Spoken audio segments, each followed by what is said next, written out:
contagi in Veneto con 1437 nelle ultime 24 ore, ma la curva delle terapie intensive cresce meno che a marzo. Zaia lancia un nuovo appello ai medici di base per aderire ai tamponi rapidi.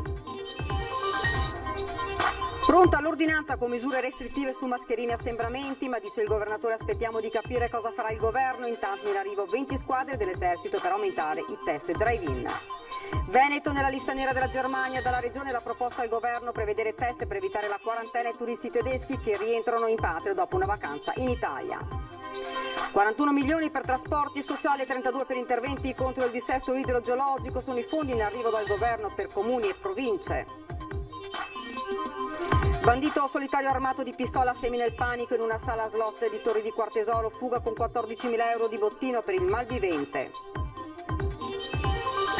45enne morì a Conegliano per un'overdose di eroina gialla, un anno dopo i carabinieri arrestano il pusher che gli fornì la droga letale. Bloccate all'improvviso le riprese del film di Tom Cruise iniziate da qualche giorno in laguna, il motivo sarebbe la paura di possibili contagi di Covid-19 per i tanti assembramenti. Buonasera, ben ritrovati, edizione regionale dei nostri notiziari. Dunque l'avete sentito dai titoli: boom di contagi, 1437 sono i casi positivi in più nel Veneto nelle ultime 24 ore. La maglia nera aspetta a Treviso che raggiunge quota 349 casi, segue Vicenza con 340. I casi positivi nella nostra regione in totale in questo momento sono 41.140. Sale anche il numero delle persone ricoverate in ospedale con 621 pazienti nei vari nosocomi del Veneto, 68 invece le persone ricoverate in terapia intensiva. Questa sera si registrano anche 6 decessi.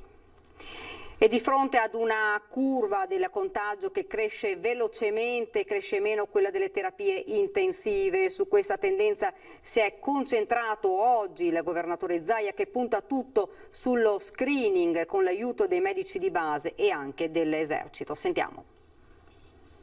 Le terapie intensive hanno una curva di crescita decisamente, diciamo, più piatta di quella della curva della prima infezione di marzo. Cioè, se a marzo era così, oggi è così. È questa la tendenza attorno alla quale ruota ogni ragionamento politico e sanitario, ora e per le prossime settimane. Inevitabile anche per questo guardare ai modelli matematici. Ad oggi, se il trend attuale delle terapie intensive continuasse così, potrebbe accadere che a fine novembre si passasse dalla fase 2, in cui siamo adesso, alla fase 3. I famosi 151 posti in terapia intensiva occupati. Certo, a preoccupare sono anche i ricoveri in area non critica che hanno superato già quota 600. Poi bisognerà vedere che effetti avranno le ultime restrizioni e quelle che potrebbero arrivare nel weekend con il sempre più certo nuovo DPCM, misura attesa anche da Zaia che ha già pronta una propria ordinanza ma non vuole creare sovrapposizioni. Se ci sarà qualche misura a livello nazionale, poi che non vada assolutamente a collimare magari con qualche misura regionale, che sarebbe antipatico soprattutto perché c'è già chi ha tanta ansia. Almeno in Veneto nessuna autocertificazione, quindi coprifuoco in vista, stretto giro di posta, come invece in Lombardia. Qua è libero, cioè, noi non abbiamo fatto nessuna ordinanza. Al governo Zaia però manda alcuni messaggi, dalla necessità di un piano di sanità pubblica nazionale a quello di tenere aperte piscine e palestre. Nel frattempo si va avanti con tamponi e test rapidi, una mano arriverà dall'esercito che ha messo a disposizione della Protezione Civile Nazionale 200 squadre composte da medico, infermiere e operatore. A noi in teoria una ventina di squadre dovrebbero arrivare. A fare la differenza sul fronte dello screening in questi giorni sono sempre di più i medici di famiglia. Su 3.150 medici di base, già in questo momento, cioè è una roba straordinaria perché questa regione sta facendo scuola e grazie ai medici, 650 medici, quindi il 21% dei medici di base, stanno facendo gratuitamente la somministrazione di tamponi rapidi ai loro assistiti. Io spero di riuscire a convincerli tutti 3.150. Altro fronte, quello delle scuole dove il contagio è sotto controllo, gli studenti positivi sono lo 0,12% del totale. La Regione sta poi lavorando a un protocollo comune per la gestione degli accessi in ospedale, visitatori compresi. La volontà è quella di evitare il più possibile la chiusura dell'accesso ai familiari, ma di avere quell'attenzione e quel monitoraggio dovuto. Resta poi la questione Germania con Berlino che ha inserito il Veneto in zona rossa. Non esiste uno Schengen sanitario in questa Europa. L'Europa ancora perde l'occasione per portare avanti un minimo di regia. Prevedere l'effettuazione di test Covid per evitare la quarantena ai turisti tedeschi che rientrano in patria dopo una vacanza in Italia. A proporlo è l'assessore veneto al turismo Federico Caner, ribadendo la richiesta avanzata in sede di conferenza Stato-Regioni ai Ministeri degli Esteri e della Salute affinché il governo italiano si accordi con quello tedesco per rendere più agevoli e ugualmente sicuri i flussi turistici, ma anche quelli commerciali e industriali tra i due paesi. La prospettiva per i turisti di sottoporsi quando tornano a casa ad un periodo di isolamento sta sensibilmente scoraggiando la partenza di molti ospiti tedeschi che avevano già una prenotazione presso le nostre strutture, spiega Caner. Per questo è indispensabile che il governo italiano si attivi immediatamente per trovare un accordo con la Germania affinché sia possibile sostituire il periodo di quarantena con la prova di un test negativo. E visite sospese ai pazienti ricoverati negli ospedali di Vicenza, Montecchio Maggiore, Valdagno, Arzignano, Lonigo e Noventa Vicentina. La drastica misura anticontagio disposta nelle scorse ore dall'ULSS 8 Berica. Sospese tutte le visite ai degenti dei 6 ospedali dell'ULSS 8 Berica, eccetto quelle dei genitori ai figli ricoverati in pediatria, le visite ai malati terminali e quelle a situazioni particolari a giudizio dei direttori dei reparti. Una decisione, quella dei vertici della ULSS, che forse farà da apristrada ad altre misure del genere in Veneto. Il provvedimento è stato accolto con pazienza dalla maggioranza dei vicentini, mentre i contrari sono molto arrabbiati. Io da Verona, la signora non so da dove, non ci fanno entrare, io, mia mamma, lei e suo papà, non ci fanno entrare da ieri. Noi siamo arrivate qua e non possiamo neanche stare in sala lì davanti, in sala d'aspetto. Ah, neanche? No, non si può entrare, neanche su stare lì perché ci hanno mandate via. Le persone che accompagnano gli anziani, lei dice, ma se io devo parlare col medico del papà che fa l'esame stamattina, come si fa? Io devo accompagnare il marito per una visita e di solito lo accompagno perché anche il discorso di andare alla cassa, di andare nei vari reparti, per lui è veramente mi segue perché non capisce dov'è, ha un orientamento zero, però adesso addirittura devo qua aspettare e capire, sperare che abbia capito le indicazioni che gli hanno dato gli altri. Eravate stati informati prima di partire da casa che lei non sarebbe potuta entrare? No. Non lo sapevo, ma ho immaginato, visto che tante persone stanno fuori lì in attesa, ho visto. Cosa ne pensa di questa misura precauzionale? Se serve va fatta. È corretto ai tempi di oggi, con tutti i contagi che ci sono? Meglio così, da non fare visita, perché confusione, io lavoro all'ospedale, sai, faccio pulizia, adesso ho appena finito, meglio stare un po' larghi tutti. È una specie di assembramento, quindi sono convinto che è una misura valida, insomma. Noi abbiamo fiducia del personale, anche se noi non possiamo accedere, voglio dire. Secondo me, è il mio punto di vista, È un po' difficile da accettare. Sì, anche per una carezza, un confronto, come dire. Ed ora una notizia da Padova, tamponi non stop e dal lunedì 26 ottobre l'ULSS 6 Eugani estenderà il servizio tamponi alle 24 ore dalle 8 alle 20, dal lunedì al venerdì tamponi rapidi o molecolari a seconda delle disposizioni dei medici di base, pediatri di libera scelta o il SISP, Servizio Igiene e Sanità Pubblica, verranno effettuati allo stadio Euganeo in via San Nereo Rocco, mentre dalle 20 alle 8 il servizio sarà garantito da un punto tamponi allestito in prossimità del polo del pronto soccorso degli ospedali riuniti Padova a sud di Schiavonia. Il sabato e la domenica dalle 8 alle 20 l'attività verrà svolta al centro sociosanitario Colli di Brusegana, mentre dalle 20 alle 8 sarà attivo il punto tamponi attiguo al pronto soccorso di Schiavonia. Ed ora invece siamo a Treviso, Isdra, da ieri la casa albergo di Piazza del Grano Grano è isolata dopo che sono stati scoperti oltre 20 positivi al coronavirus. In questo momento stiamo procedendo a fare i tamponi a tutti i dipendenti di casa albergo. I residenti positivi sia sintomatici che asintomatici li stiamo seguendo con attenzione, sono stabili e il nostro obiettivo, il nostro pensiero principale è sicuramente la loro guarigione. E l'auto dell'ULSS 2 parcheggiata all'esterno racconta bene l'attenzione sanitaria all'interno della casa albergo. Dopo 8 mesi di impunità anche l'Isola di Treviso accusa i primi 24 casi di Covid, tutti dentro la struttura di Piazza del Grano. 8 anziani autosufficienti di cui uno solo con sintomi, 13 non autosufficienti di cui 10 asintomatici e 3 operatori senza sintomi. Voi naturalmente avete messo in atto il protocollo. Sì, il protocollo sanitario stabilito con un'ASL e la netta divisione tra le persone che sono positive e le negativizzate, tutto il protocollo che seguiamo per quelli che sono positivi, perciò massima divisione e interesse nostro chiaramente che il virus sia circoscritto, definito e che non circoli più per casa albergo. Si cerca anche di risalire da dove sia arrivato il contagio, sicuramente da un vettore asintomatico o da un ospite che ha avuto contatti all'esterno.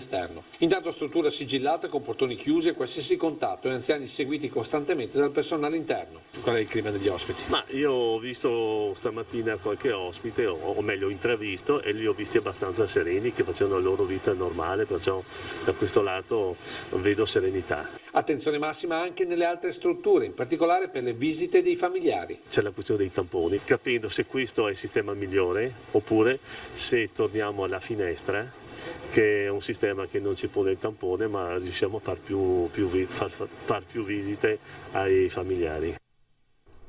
Voltiamo pagina, contributi per sociale e trasporto scolastico, ma anche per la progettazione di sistemi per la sicurezza idrogeologica. Sono questi capitoli di spesa previsti dallo Stato per comuni e province venete, in tutto oltre 74 milioni di euro. Oggi per il Veneto stanno arrivando altri 74 milioni di euro e serviranno per il trasporto scolastico, per il sociale e per le progettazioni. 74 milioni di euro dallo Stato per famiglie, trasporto studenti, ma anche per la progettazione per la messa in sicurezza idrogeologica dei territori. Ed è proprio nella suddivisione regionale di quest'ultimo comparto che le province di Treviso e Verona ottengono con 6,7 milioni di euro la fetta maggiore del contributo, con il capoluogo della Marca che da solo ottiene quasi 650 mila euro. Poi c'è il contributo alle province per il trasporto scolastico, 7,87 milioni di euro complessivi, con la Marca trevigiana che si aggiudica la fetta maggiore di 1.580.000 euro. 33 milioni e mezzo per progettazione territoriale a comuni e province e 33 milioni e mezzo per sociale e trasporto scolastico per i soli comuni, con Verona che porta a casa la fetta maggiore di 1,74 milioni di euro, mentre a Treviso arriveranno 638.000 euro. Noi dobbiamo erogare servizi e dobbiamo continuare ad essere accanto ai nostri cittadini, soprattutto in un momento di difficoltà, soprattutto alle fasce più deboli della nostra cittadinanza. Ricordo che sono quintuplicate le richieste di aiuto delle famiglie in difficoltà, ma ricordo e dico con grande orgoglio, evidenzio, che il Comune di Treviso non ha negato l'aiuto a nessuno. Palestre e piscine sotto esame alla Polisportiva a Terraglio di Mestre. I NAS sono già passati a controllare, nessuna irregolarità, ma le vasche si sono svuotate per la paura. Vasche semivuote, lezioni di acquagym con 2 persone anziché 8, disdette varie ai corsi autunnali appena iniziati. È bastato annunciare la settimana di controlli da parte del Premier Conte che gli iscritti in piscina hanno rinunciato ad andare, svuotando di fatto spogliatoi e vasche per paura di un'ulteriore stretta sulle attività sportive.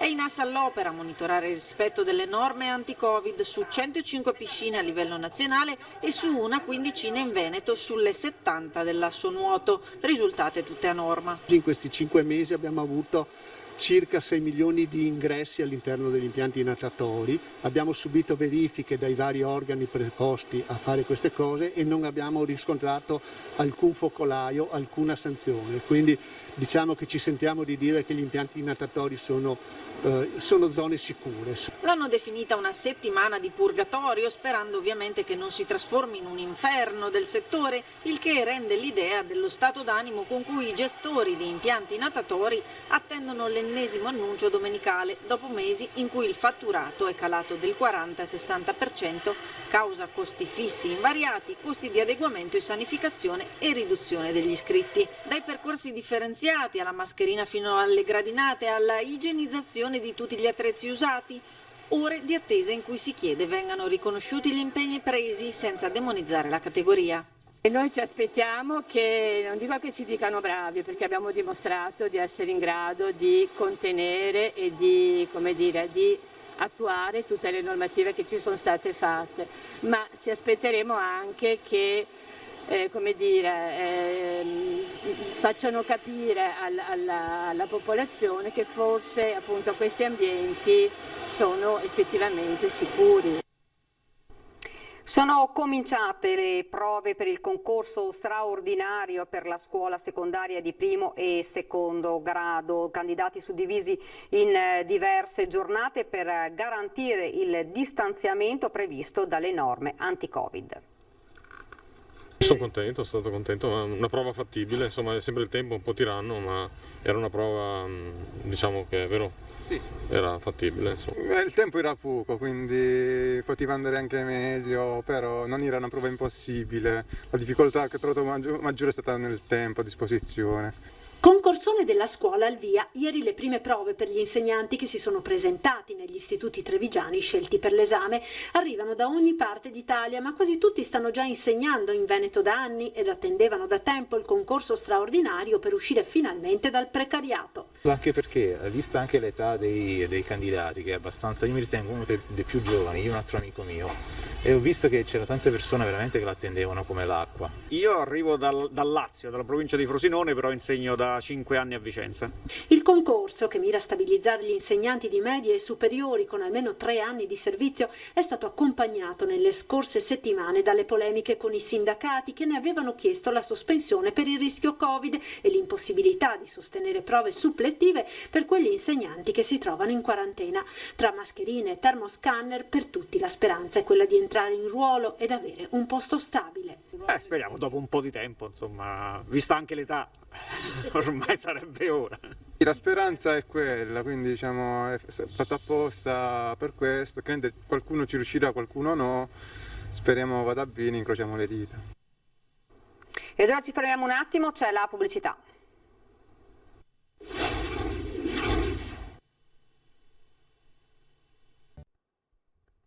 Rieccoci nuovamente in studio con la cronaca, clamorosa rapina a mano armata in una sala scommesse vicino alle piramidi a Torre di Quartesolo nel Vicentino, pistola in mano, un rapinatore solitario è fuggito con una importante somma in contanti. 14.000 euro in contanti è il bottino della rapina a mano armata compiuta verso le 9:40 di venerdì da un rapinatore solitario alla sala slot Crystal Gaming Hall di Torri di Quartesolo in via Brescia. L'uomo si è presentato a uno dei dipendenti della sala giochi e scommesse con in mano una pistola e si è fatto consegnare i soldi appena scaricati, pare, dalle slot.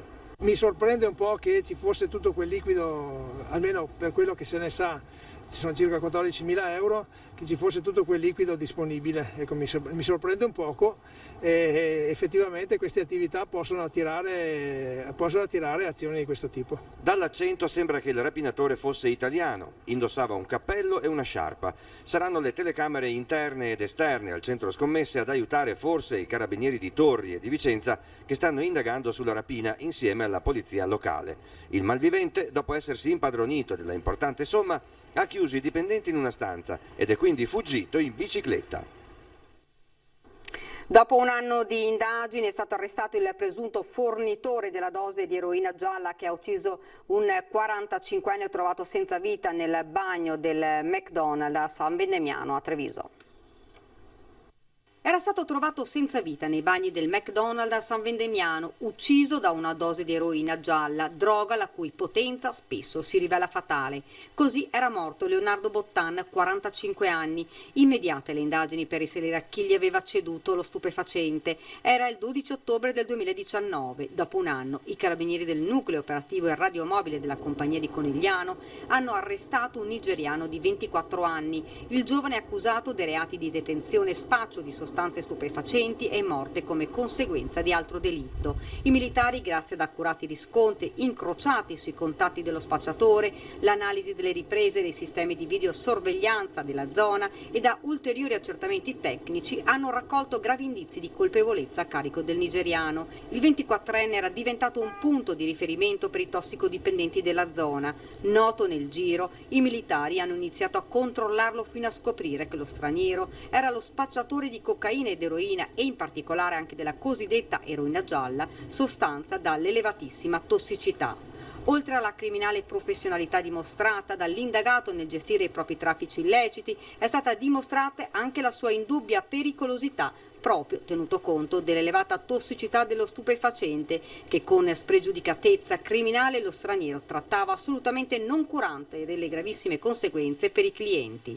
Il nigeriano è stato fermato ed arrestato. Nella sua abitazione sono stati trovati anche 5.300 euro in contanti, 4 grammi di sostanza stupefacente del tipo eroina e svariati telefoni cellulari, schede telefoniche e materiale, tutto posto sotto sequestro. Ed ora nel veneziano sono state bloccate all'improvviso le riprese del film di Tom Cruise iniziate da qualche giorno in laguna. Il motivo sarebbe la paura di possibili contagi di Covid-19 per i tanti assembramenti.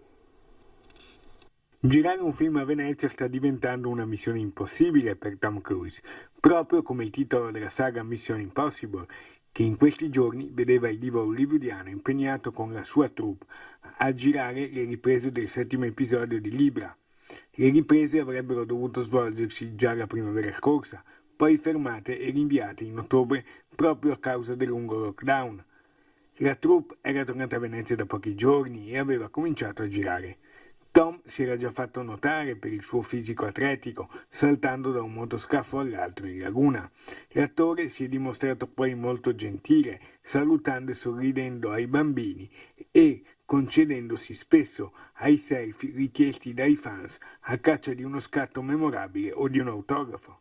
La crescita dei contagi da Covid-19, il pericolo di assembramenti dei fans, si dice anche un caso di presunta positività da parte di un componente della security a Roma, hanno però imposto lo stop.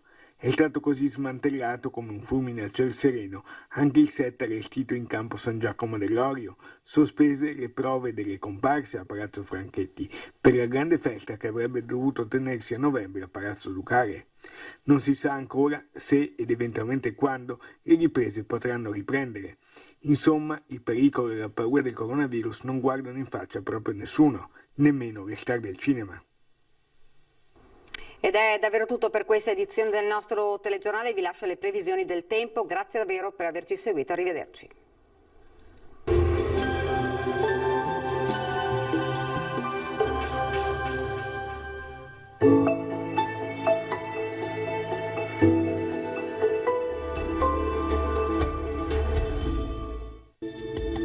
Bentrovati al meteo. Perturbazione in transito sull'Italia, al nord-est tempo ancora incerto.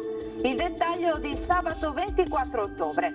Sul Veneto sarà spiccatamente instabile e perturbato, al mattino cielo molto nuvoloso con piogge piuttosto frequenti. Nelle ore pomeridiane la situazione andrà lentamente migliorando con qualche pausa maggiormente asciutta. Entro sera fenomeni in esaurimento un po' dappertutto.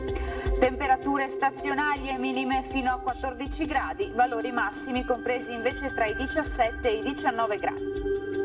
Ci spostiamo ora sul Friuli Venezia Giulia, anche qui cielo coperto con precipitazioni diffuse durante la giornata, ma anche in questo caso in serata le piogge saranno in cessazione. Temperature minime tra 10 e 15 gradi, massime sui 15-19 gradi all'incirca. Infine uno sguardo alla situazione del Trentino Alto Adige, anche qui rovesci dappertutto, dal pomeriggio però graduale miglioramento con piogge via via più rare. Temperature minime sui 6-9 gradi, massime sui 19 gradi all'incirca. Dal meteo di Antena 3 per ora è tutto, grazie per l'attenzione e arrivederci al prossimo aggiornamento.